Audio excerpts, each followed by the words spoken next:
For today's video guys ay gagawa tayo ng isang spin dryer. Kung napapansin nyo guys, ito dismantle na yung pinaka-put nitong cover ng Astron spin dryer. Ito guys, yung Astron spin dryer 7.5 kg. Ayan guys, yan. Yan.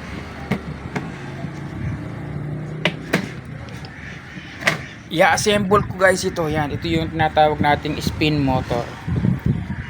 Bali ito guys yung ni-repair ko nung isang araw. Ngayon ko na lang i-assemble guys. Ngayon, papakita ko sa inyo guys kung paano ito i-assemble.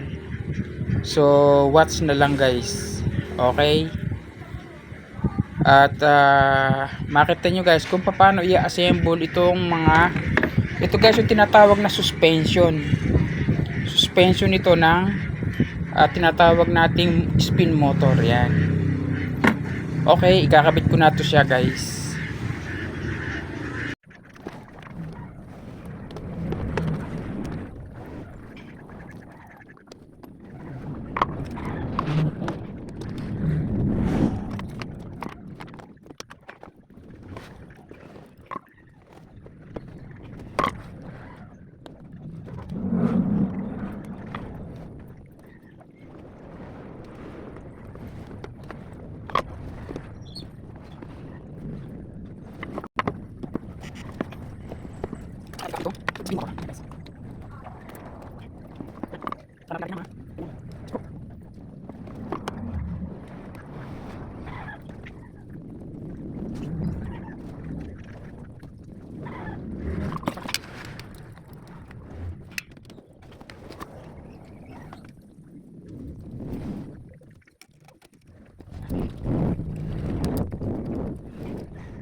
Ito guys na tinatawag natin yung 3 wires nito.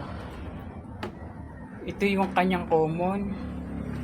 Ito naman yung tinatawag nating reverse forward. Yan, reverse forward. Yung dalawang linya na nakabit dito sa starting capacitor. So ikakabit na natin ito guys yung kanyang casing. Hindi ko na guys papakita sa inyo pagkakabit niya mamaya. Pagka tinetesting ko na to guys, papakita ko guys sa inyo yan. Okay guys, after nating mailagay yung kanyang casing, ayan o. Tapos guys, ayan o, nakakabit na rin yung motor niya riyan. Ayan o, nakakabit na yung motor guys. Ayan o,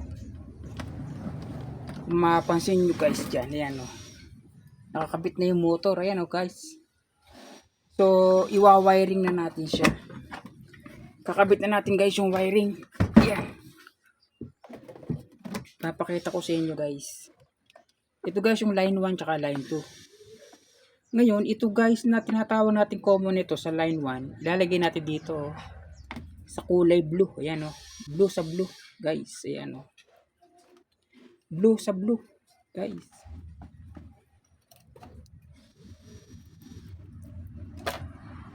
Tapos pag nailagay natin siya guys dyan, ang ilalagay ko lang guys sa kanya, sa halip na electrical tape, masking tape lang guys. Kasi pagka electrical tape humanga eh. Ibig sabihin ng humanga nga pagka guys nagkuhan na siya, nagtagal na yung electrical tape, umaangat na. Itong masking tape o paper tape, hindi siya humanga nga, kumakapit siya. Okay naman siya guys eh. Mamaya babalutan ko na siya ng plastic para talagang safety siya. So pag nailagay na natin guys yung isang linya, tapos ilalagay naman natin guys sa isang linya naman ito guys yung tinatawag natin sa timer. Ito yung pagpasok dito, yan guys, ito yan. Pag pumasok sa siya guys diyan, ang return naman niya, ang balik niya naman dito guys sa kulay itim. Nagdaan na siya ng tinatawag nating, may pinaka breaker din siya, yung pinaka tinatawag nating switch. Pagka yung ating dryer, inangat natin yung cover. Pag inangat natin yung cover ng dryer, Kasi guys, itong cover nito kapag ka inangat natin itong ganyan, may switch kasi rito yan, may switch. Mag-o-off siya. So, ito, ayan, ikinuneksyon na natin siya sa kanyang return. Ayan oh. Ito yung return pala niya. Ikakabit naman natin itong return nito dito sa isang side naman ng, ito yung tinatawag nating sa starting capacitor. Yung isang linya nito na return, lalagay natin dito sa isang side naman ng starting capacitor. Ayan guys, diyan natin siya ilalagay. Yan, pag nailagay na natin siya guys dyan, lagyan natin sa uli ng paper tape. Yan, paper tape. Kasi ang paper tape guys, ano, mas okay pa yung paper tape kaysa nga sa electrical tape. Ngumanga nga siya. Ngumanga nga guys. Yan. So after nating mailagay yan, yung isa pa uli nito, lalagyan natin siya ng paper tape.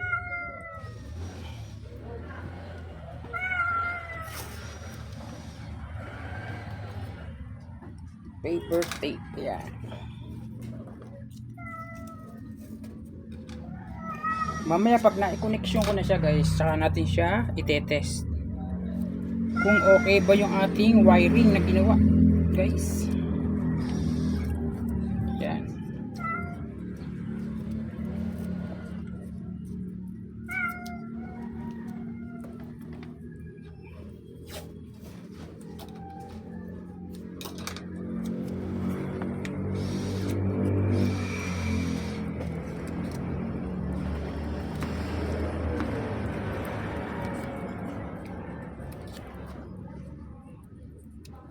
Ngayon, after natin siyang ma-connection guys, ayan o.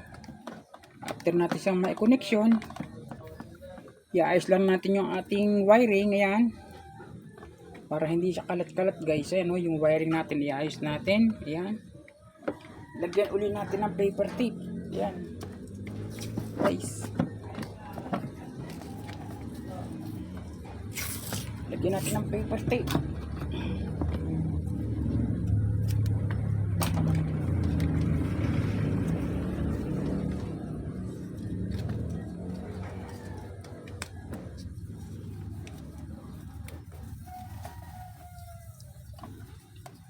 Okay, iayos na natin itong ating capacitor dito.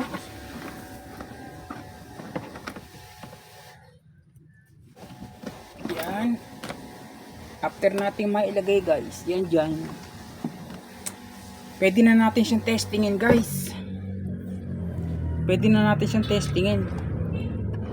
Yan. Kumbaga, meron tayo dito guys na tinatawag na power supply. Ito guys, power supply ito eh. Yan. Okay.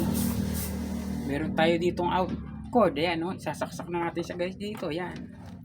Tapos, i-on ko na ito siya guys. I-on natin ha. Ayan, may power na siya. Ngayon, pag may power na siya guys. Yan, may power na siya. Yan. Yan, may power na siya guys. Pipihitin na natin ito. Yung ating timer ito. Yan. Yan, kung napapansin nyo guys, oh. Humugong na siya guys. Mandar na. Tataas ko to. Tataas ko siya. Yun, oh, nagbe-brake siya guys. Brake. Pag nag-brake yung power dito, brake din doon sa ilalim. Pagka binaba ko, aandar uli siya guys, oh.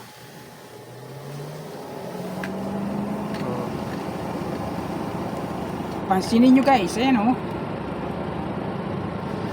Kumbaga tagumpay na guys yung aking ginawa. Ni-repair ko yung motor at saka ko inassemble. Ayan, okay na siya guys oh. Thank you guys for watching. Okay na guys ito.